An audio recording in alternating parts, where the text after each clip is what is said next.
Welcome back दोस्तों। 2 महीनों पहले मैं इस मूवी को एक्सप्लेन करने का सोचा था, स्क्रीनशॉट भी ले लिया था, लेकिन तभी मेरे चैनल पर स्ट्राइक आ गई। गुस्से के मारे मैंने इस मूवी को ही डिलीट कर दिया। अब जाके दोबारा मुझे टाइम मिला, अब जाके मैं इस मूवी को आपके सामने लेकर आया हूँ। मूवी का नाम है Kashi in search of Ganga. यह मूवी 2018 में रिलीज हुई। उसी तरह एक सस्पेंसफुल मूवी है। अब मूवी के बारे में बात करें तो भाई साहब मूवी मुझे बहुत ही गजब लगी। ऑसम मूवी है। एक समय पर आने के बाद ऑडियंस खुद कंफ्यूज में रह जाती है कि एक्चुअली मूवी में हो क्या रहा है, क्या सच है क्या झूठ है। क्लाइमैक्स में जाकर इस मूवी का असली सस्पेंस रिवील होता है और उसी तरह क्लाइमैक्स में एक ट्विस्ट भी है। बट इस मूवी में एक ही माइनस पॉइंट है और वो है स्क्रीन प्ले थोड़ा स्लो चलती है। आधे घंटे तक मूवी नॉर्मल से चलती रहती है। आधे घंटे के बाद इस मूवी की कहानी कुछ अलग ही लेवल की होती है। एक्चुअली दोस्तों मेरे घर के पास एक स्कूल है, मेरे घर के पीछे एक छोटा सा प्लेग्राउंड है। वहाँ पर कुछ खेलने की चीजें लगाई है, बच्चे आकर वहाँ पर खेलते हैं, इसीलिए कुछ दिनों से आपको बैकग्राउंड में बच्चों की आवाजें सुनाई देती होंगी। इसके लिए आई एम सॉरी, बट ये चीज कुछ दिनों के लिए ही है। तो खैर चलिए बिना टाइम वेस्ट के लेट्स स्टार्ट। उससे पहले लुटा दो प्यार फॉलो इंस्टाग्राम। मूवी की शुरुआत में ही एक बंदे को दिखाया जाता है, इसका नाम है काशी, जो फिलहाल पागलों की जेल में कैद है। और काशी हमेशा एक चम्मच लेकर दीवार पर घिसते रहता है। नर्स डॉक्टर से पूछने लगती है कि डॉक्टर पता नहीं ये हर रोज क्या करता है, चम्मच लेकर दीवारों को घिसते रहता है। डॉक्टर कहने लगता है अच्छा है ना, खाली होने से बेहतर कुछ न कुछ काम तो कर रहा है। उसके बाद सीन फिर से 6 महीनों पहले शिफ्ट होता है, जहाँ पर ऑफकोर्स हमारे हीरो का इंट्रोडक्शन होता है। और आज फिलहाल होली है और उसी तरह काशी बनारस का रहने वाला है। उसी फेस्टिवल के दौरान एक लड़की वहाँ पर आती है, इसका नाम है देवीना, जो एक रिपोर्टर होती है। उसी गांव में बबीना नाम का एक बंदा भी रहता है और बबीना लावारा लफंगा लुच्चा किस्म का बंदा होता है। देवीना को छेड़ने लगता है, ये चीज काशी देख लेता है। बबीना के पास आकर उसे डांट डपट के देवीना को बचा लेता है। उसके बाद देवीना काशी के पीछे पीछे लग जाती है, लेकिन काशी देवीना से बात नहीं करता। एक्चुअली देवीना ये चाहती है कि ये अपने अखबार में काशी की फोटो छपवाए, काशी की इंटरव्यू ले, काशी इसको बनारस घुमाए, लेकिन काशी देवीना को मना कर देता है। खैर दूसरे दिन जब काशी घाट पर होता है लाशों को जलाते हुए, देवीना दोबारा काशी के पास आती है। एक्चुअली काशी एक डोम होता है, मतलब लाशों को जलाने वाला। देवीना दोबारा काशी से यही रिक्वेस्ट करने लगती है कि काशी इसको बनारस घुमाए, क्योंकि ये यहाँ पर नहीं है, दूसरे लड़कों पर भरोसा नहीं कर सकती। काशी देवीना की बात को मान लेता है, देवीना को अपने घर ले जाता है। काशी के घर में इसके बूढ़े माँ बाप, इसकी एक छोटी बहन रहती है, इसकी बहन का नाम होता है गंगा। देवीना काशी की फैमिली की एक पिक्चर क्लिक कर लेती है और कल ये दोनों मिलने का प्रोग्राम बनाते हैं। दूसरे दिन काशी देवीना से मिलने के लिए टिप टॉप से रेडी होता है। रेडी होने के बाद वो गंगा किनारे जाता है, वहाँ पर ऑलरेडी देवीना काशी का इंतजार करती रहती है। काशी देवीना को बनारस घुमाने लगता है। देवीना अपनी स्टोरी बना रही होती है। One fine evening Devina Kashi को डिनर पर घर पे बुलाती है। बातों ही बातों में काशी देवीना को उसके पर्सनल लाइफ के बारे में पूछने लगता है कि इसके घर में कौन कौन रहते हैं, इसका घर कहाँ पर है। देवीना कहने लगती है कि जब देवीना छोटी बच्ची थी तभी उसी वक्त इसके फादर और उसके भाई की मौत हो गई थी। कुछ ही महीनों पहले इसकी माँ की भी मौत हो गई। अब ये अकेले अपनी जिंदगी गुजार रही है। उसी तरह काशी अपने पर्सनल लाइफ के बारे में बोलता है कि इसको इसकी बहन बहुत प्यारी है, वो अपनी जान से भी ज्यादा अपनी बहन को प्यार करता है। खास बात जब देवीना किचन में जाती है खाना वाना देखने के लिए, इसका हाथ जल जाता है। काशी फौरन किचन में दौड़ा चला आता है। पहले तो इन दोनों के हाथ लगते हैं, उसके बाद धीरे धीरे चुम्मा चाटी होती है, कांड होता है। इस तरह से ये दोनों एक दूसरे से प्यार करने लगते हैं। खैर दूसरे दिन देवीना काशी के घर आती है, गंगा के लिए एक ड्रेस गिफ्ट पे लाती है। ये ड्रेस देखकर गंगा बहुत खुश होती है। उसके बाद यहाँ से असली कहानी शुरू होती है। 2 या 3 दिन बाद देवीना काशी के पास आकर कहने लगती है कि काशी, गंगा अभी तक अपने कॉलेज से घर नहीं आई और उस वक्त रात का समय होता है। देवीना कहने लगती है कि घर में तुम्हारे माँ बाप बहुत परेशान है। मैंने गंगा के फोन को कॉल करने की कोशिश की, लेकिन उसका फोन नॉट रीचेबल आ रहा है। काशी पूछने लगता है क्या गंगा के पास फोन है, ये तो हमें नहीं पता। देवीना कहने लगती है हाँ काशी, गंगा के पास फोन है, ये बात तुम्हारे माँ बाप गंगा ने छुपाई। उसके बाद काशी देवीना के साथ अपने घर आता है। वहाँ पर सच में इसके माँ बाप बहुत परेशान से बैठे होते हैं। सुबह में कॉलेज के लिए गई थी, अभी तक घर नहीं लौटी। काशी और देवीना ये दोनों फौरन गंगा के कॉलेज जाते हैं। अब रात का समय है। वॉचमैन उन दोनों को अंदर आने से रोकने लगता है। वॉचमैन कहने लगता है अरे मैडम, सारे स्टूडेंट्स जा चुके हैं। लेकिन देवीना उस वॉचमैन के हाथ 100 रुपए की नोट थमा देती है। तब जाके वो वॉचमैन उन दोनों को अंदर बुलाता है। जब ये तीनों अंदर आ रहे होते हैं, वॉचमैन ये देखता है कि एक रूम की लाइट ऑन है जब ये तीनों उस रूम के पास जाते हैं तो उस रूम में एक प्रोफेसर होता है और उस प्रोफेसर के पीछे एक लड़की होती है। प्रोफेसर कहने लगता है कि मेरी कोई गलती नहीं, सारी गलती इस लड़की की है। काशी को बहुत गुस्सा आता है और वो गंगा कहकर बहुत जोर से चिल्लाता है। और जब देवीना अपने फोन का टॉर्च लाइट ऑन करती है तो वो लड़की कोई और होती है, वो गंगा नहीं होती। तभी उसी वक्त काशी और देवीना ये दोनों पुलिस स्टेशन जाते हैं, गंगा की मिसिंग कंप्लेंट लिखवाते हैं। दूसरे दिन ये दोनों दोबारा कॉलेज जाते हैं, प्रिंसिपल से मुलाकात करते हैं। काशी प्रिंसिपल से अपनी बहन के बारे में बताने लगता है कि इसकी बहन का नाम है गंगा चौधरी, ये इसी कॉलेज में पढ़ती है, कल से इसकी बहन घर नहीं लौटी। सो वो प्रिंसिपल अपने रिकॉर्ड्स चेक करने के बाद इन दोनों से कहने लगती है कि गंगा चौधरी की तो दूर की बात, इनके कॉलेज में गंगा नाम की कोई भी लड़की नहीं पढ़ती। यह सुनने के बाद काशी और देवीना को बहुत बड़ा झटका लगता है। काशी उस प्रिंसिपल से झगड़ा करने लगता है कि हर रोज काशी खुद अपनी बहन को इस कॉलेज के पास ड्रॉप करता आ रहा है। कॉलेज से बाहर आने के बाद काशी बबीना पर शक करता है क्योंकि हमेशा से काशी और बबीना की नहीं जमती। बबीना काशी से कहने लगता है, हाँ मुझे पता है तुम्हारी बहन कहाँ पर है, लेकिन हम नहीं बताएंगे, जो उखाड़ना है उखाड़ लो। अब काशी पहले से ही गुस्से वाला बंदा होता है, ऊपर से ये अपनी बहन से बहुत प्यार करता है। बबीना और उसके दोस्तों को बहुत मारने पीटने लगता है, सारा बनारस भगा भगा के मारता है। फाइनली देवीना काशी को रोक लेती है, तब जाके काशी बबीना को छोड़ देता है। उसके बाद जब बबीना अपने दोस्तों के साथ घाट पर बैठा होता है, देवीना बबीना के पास आती है, उसे खोपचे में बुलाती है, उससे सीक्रेटली कुछ बात करती है। शाम को देवीना दोबारा काशी से जा मिलती है और काशी से कहने लगती है कि काशी मैं सुबह बबीना से मिली, उसे नहीं पता कि तुम्हारी बहन कहाँ पर है। हम कॉलेज से बाहर आने के बाद गंगा की फ्रेंड श्रुति मुझे कॉल किया, उसे गंगा के बारे में कुछ पता है। सो दूसरे दिन काशी और देवीना ये दोनों श्रुति के गर्ल्स हॉस्टल जाते हैं। और एक्चुअली कल जब काशी और देवीना कॉलेज आए थे उस वक्त श्रुति वहीं पर थी, इन दोनों को ऑब्जर्व किया था। श्रुति कहने लगती है, हाँ भैया गंगा हमारे ही कॉलेज में पढ़ती है, मैं उसकी सहेली हूँ। हमारे ही कॉलेज में अभिमन्यु नाम का एक लड़का भी पढ़ता है। अभिमन्यु गंगा से प्यार करने लगा, धीरे धीरे उसके करीब आया। गंगा भी अभिमन्यु से प्यार करने लगी और अभिमन्यु बलवंत पांडे का बेटा है, मतलब यहाँ का बहुत बड़ा पॉलिटिशियन। जब अभिमन्यु ने अपनी और गंगा की बात बलवंत को बताई, बलवंत इन दोनों के रिश्ते को मना कर दिया। अगर ज्यादा चू चपड़ की ना ही गंगा रहेगी ना ही अभिमन्यु। इस तरह से बलवंत अपने बेटे को डांटा। इसके बावजूद भी अभिमन्यु और गंगा ये दोनों मिलते रहे। गंगा क्लास छोड़ के अभिमन्यु के साथ बाहर घूमती थी। एक दिन गंगा बहुत परेशान सी नजर आई। जब श्रुति ने गंगा से पूछा, गंगा ने ये बताया कि ये प्रेग्नेंट है। उसके बाद से श्रुति ने गंगा को नहीं देखा।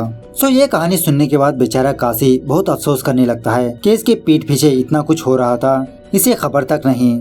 और इसी तरह काशी अभिमन्यु पर शक करता है। खैर दूसरे दिन काशी और देवीना ये दोनों बलवंत के घर जाते हैं। वहाँ का वॉचमैन बताने लगता है कि फिलहाल तो घर में कोई भी नहीं है, सारे लोग छुट्टी पर गए हैं, 1 हफ्ते बाद लौटेंगे। जब काशी और देवीना ये दोनों काशी की गाड़ी पर दोबारा काशी के घर आ रहे होते हैं, काशी की गली में 2 लौंडे खड़े होते हैं, देसी कट्टा लेकर इन दोनों पर फायर करने लगते हैं। काशी फौरन उन दोनों का पीछा करने लगता है, लेकिन वो दोनों अपनी गाड़ी में भाग जाते हैं। इस हादसे के बाद काशी को पक्का यकीन हो जाता है कि ये दोनों आदमी शायद बलवंत के ही हो सकते हैं। खैर रात होने के बाद काशी वापस अपने घर आता है। बहुत ही मायूसी से अपने माँ बाप से कहने लगता है कि गंगा का अभी तक कोई आता पता नहीं है। खैर दूसरे दिन देवीना काशी को अपने घर बुलाती है और उसे ये कहने लगती है कि कल रात को श्रुति ने मुझे कॉल किया था और कुछ अधूरी बातें थीं जो श्रुति ने तुमसे छुपाया क्योंकि उस वक्त तुम गुस्से में थे। एक्चुअली गंगा और अभिमन्यु ये दोनों रजिस्टर मैरिज करने का डिसाइड किया था। उन्होंने रजिस्टर ऑफिस जाकर अपना नाम भी लिखाया था। अगर तुम ऑफिस जाकर इसके बारे में पता करोगे तो शायद गंगा के बारे में पता चल सकता है। सो काशी उसी तरह से रजिस्टर ऑफिस जाता है। गंगा और अभिमन्यु के बारे में पूछने लगता है, लेकिन वो ऑफिसर काशी को इसके बारे में बताता नहीं क्योंकि बात कॉन्फिडेंशियल है ना, ऐसे कैसे किसी को बता दे। लेकिन काशी उस ऑफिसर को मारने की धमकी देता है। तब जाके वो ऑफिसर काशी को ये बताता है कि 5 दिन पहले गंगा और अभिमन्यु ये दोनों इसके ऑफिस आए थे, रजिस्टर ऑफिस आए थे शादी की अर्जी लिखाने के लिए, लेकिन अभी तक शादी नहीं हुई। खैर रात होने के बाद काशी बलवंत के घर आता है और बलवंत से उसके बेटे के बारे में पूछने लगता है कि अभिमन्यु कहाँ पर है। अभिमन्यु और गंगा ये दोनों एक दूसरे से प्यार करते हैं, ये दोनों शादी करने वाले हैं। तुमने मेरी बहन को कहाँ पर छुपा के रखा? बलवंत कहने लगता है कि मैं इसके बारे में कुछ भी नहीं जानता। फिलहाल मेरा बेटा वेकेशन पे मसूरी गया है, जब वो आएगा मैं उससे बात कर लूंगा। वैसे भी मेरा बेटा एक डूम से कैसे प्यार कर सकता है। सो काशी समझने लगता है कि बलवंत सब कुछ जानते हुए भी अनजान बन रहा है। जाते जाते बलवंत को वार्निंग देकर जाता है, अगर इसकी बहन नहीं मिली तो 2 अर्थियां उठेंगी। उसके बाद काशी अपने घर के पास आकर देवीना को कॉल करके यही बात बताने लगता है कि फिलहाल अभिमन्यु मसूरी गया है और उसी तरह उन दोनों ने शादी की अर्जी भी लिखाई थी। देवीना कहने लगती है कि काशी हमें फौरन मसूरी जाना होगा। तो उसी वक्त ये दोनों मसूरी के लिए निकल जाते हैं। हर होटल में जाकर अभिमन्यु को ढूंढने लगते हैं। तो सुबह होने के बाद फाइनली ये दोनों उस होटल को फाइंड आउट कर लेते हैं जिस होटल में अभिमन्यु ठहरा हुआ है। पहले तो ये मैनेजर पर्सनल डिटेल्स देने से मना कर देता है, लेकिन देवीना कहने लगती है कि ये अभिमन्यु के फ्रेंड्स है, उसे सरप्राइज देना चाहते हैं। तो काशी फौरन अभिमन्यु के रूम के पास जाकर उसे गंगा के बारे में पूछने लगता है। अभिमन्यु कहने लगता है, कौन गंगा, किसकी गंगा, मैं किसी गंगा मंगा को नहीं जानता और एक्चुअली तुम हो कौन। और तभी बाथरूम से एक लड़की की आवाज आती है। काशी समझने लगता है कि वो गंगा हो सकती है, लेकिन वो गंगा नहीं, वो तो कोई और लड़की होती है। इस लड़की को देखकर काशी को और गुस्सा आता है। अभिमन्यु से कहने लगता है कि तुम मेरी बहन को धोखा दे रहे हो और अभिमन्यु को सारा होटल दौड़ाता है, बहुत मारता पीटता है। फाइनली टेरेस पर जाकर अभिमन्यु को ऊपर से नीचे फेंक देता है। अभिमन्यु की मौत हो जाती है। उसके बाद काशी और देवीना ये दोनों वापस बनारस लौटने लगते हैं। रास्ते में एक पुलिस ऑफिसर देवीना को कॉल करके ये बताता है कि पुलिस वालों को एक डेड बॉडी मिली है, शिनाख्त के लिए बुलाता है। सो दूसरे दिन काशी और देवीना ये दोनों उस डेड बॉडी के पास जाते हैं, लेकिन उस डेड बॉडी का चेहरा पहचान में ही नहीं आता।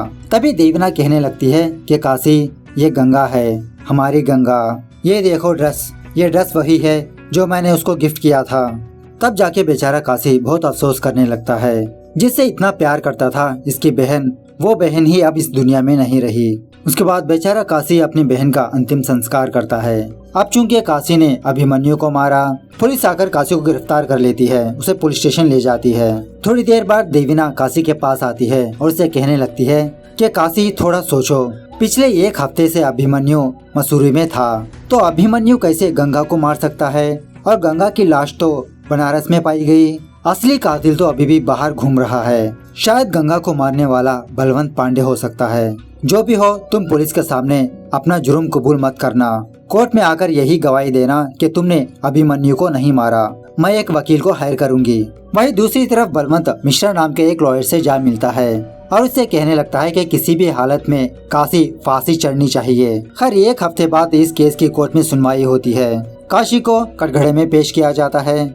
मिश्रा इस केस का जो ओवरव्यू है वो जज साहब को बताने लगता है कि काशी ने अभिमन्यु को ऊपर से धक्का देके मार दिया। और उसी तरह मिश्रा अपने गवाहों को पेश करता है, जैसे होटल का मैनेजर, होटल में सर्व करने वाला एक बंदा, अभिमन्यु की गर्लफ्रेंड जिसका नाम है प्रिया। सारे लोगों का यही बयान होता है कि काशी अभिमन्यु को दौड़ाता हुआ टेरेस पर गया और उसे ऊपर से धक्का देकर उसे मार दिया।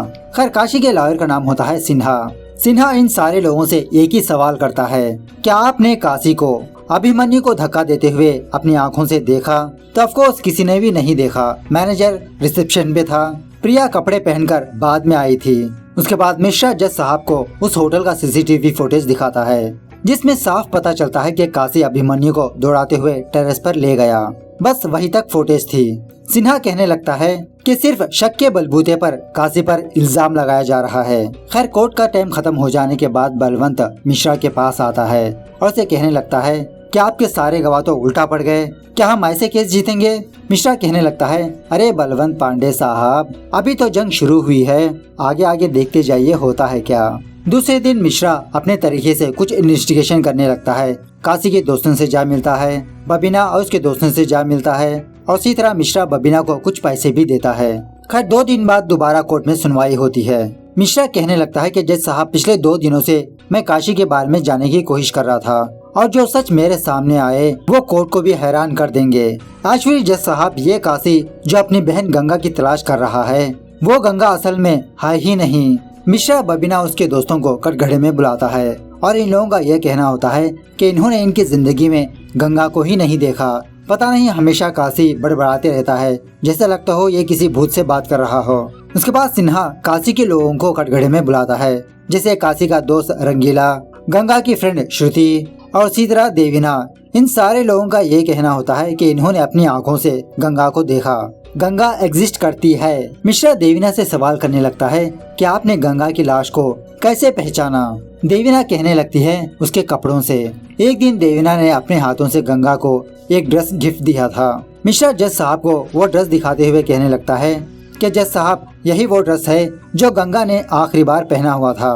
बनारस में ऐसे ड्रेस हर दुकान पर मिलेंगे। सो देवीना जी, आपने कैसे पहचान लिया कि वो डेड बॉडी गंगा की ही थी? वो डेड बॉडी किसी दूसरी लड़की की भी हो सकती है। सारे गवाहों की बयानात सुनने के बाद जज ये कहने लगता है कि अगली सुनवाई में काशी के माँ बाप को पेश किया जाए। 2 हफ्तों बाद कोर्ट में दोबारा सुनवाई होती है।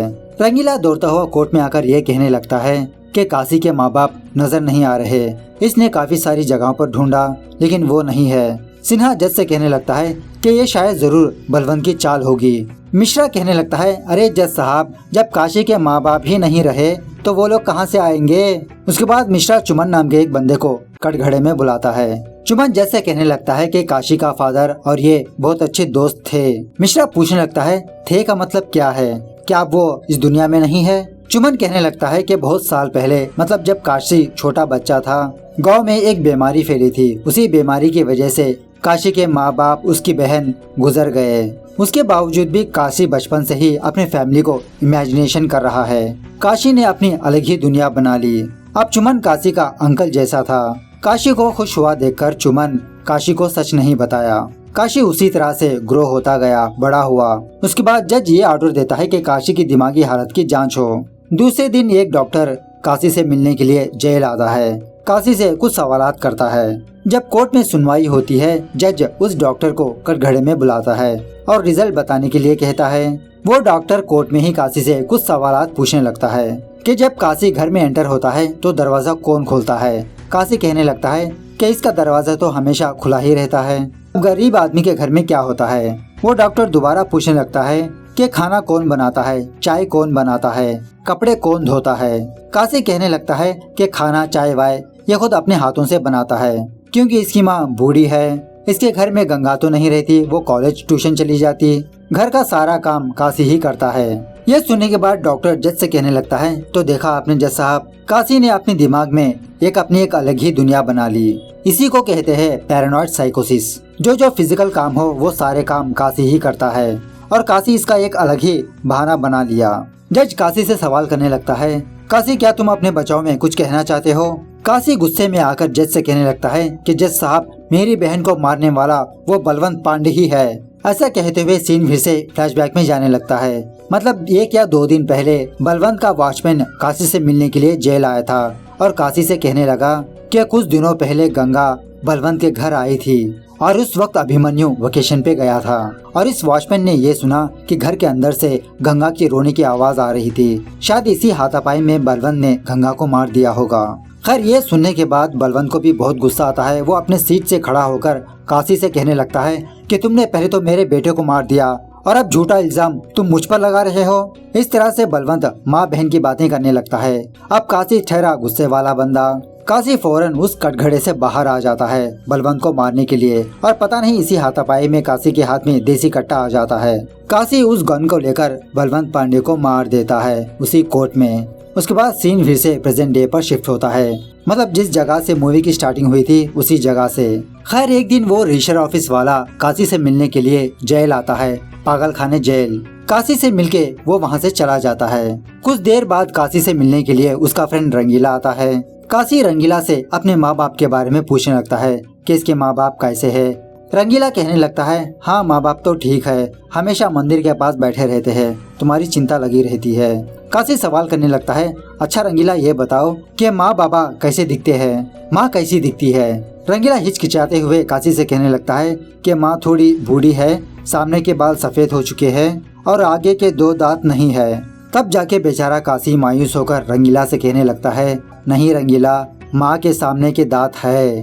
तब जाके काशी को ये बात पता चलती है कि इसके माँ बाप तो कब का मर चुके हैं। इसके दोस्त खुश करने के लिए इसको ऐसा बोल रहे थे। उसके बाद सीन फिर से थोड़ा फ्लैशबैक में जाने लगता है, जहाँ पर वो रजिस्टर वाला बंदा काशी के पास आकर एक अखबार दिखाते हुए ये कहने लगता है, अरे भाई काशी, तुम जिस बहन को ढूंढ रहे हो गंगा, वो तो इसी अखबार में है, वो तो जिंदा है। ये फोटो देखकर काशी कहने लगता है, ये गंगा नहीं है, ये तो देवीना है। वो ऑफिसर कहने लगता है, अरे नहीं भाई, उस दिन रजिस्टर ऑफिस में यही आई थी, ये लड़की अपना नाम गंगा बताई थी। यह सुनने के बाद इसके तो होश ही उड़ जाते हैं। उसके बाद दूसरे सीन में देवीना, वो लॉयर सिन्हा और श्रुति को दिखाया जाता है जो पार्टी शार्टी करते रहते हैं। लेकिन देवीना काशी को लेकर बहुत अपसेट होती है क्योंकि इसी प्रोसेस में देवीना काशी से प्यार करने लगी थी। दूसरे दिन देवीना काशी से मिलने के लिए जेल जाती है और काशी को वो वाली फोटो दिखाती है जहाँ पर काशी ने अपनी फैमिली के साथ फोटो खिंचवाई थी और उस फोटो में काशी के सिवा कोई भी नहीं था। काशी रोते हुए देवीना से कहने लगता है कि अच्छी खासी मैं अपनी जिंदगी गुजार रहा था, क्यों तुमने मेरे साथ ऐसा किया, क्यों इस्तेमाल किया मेरा।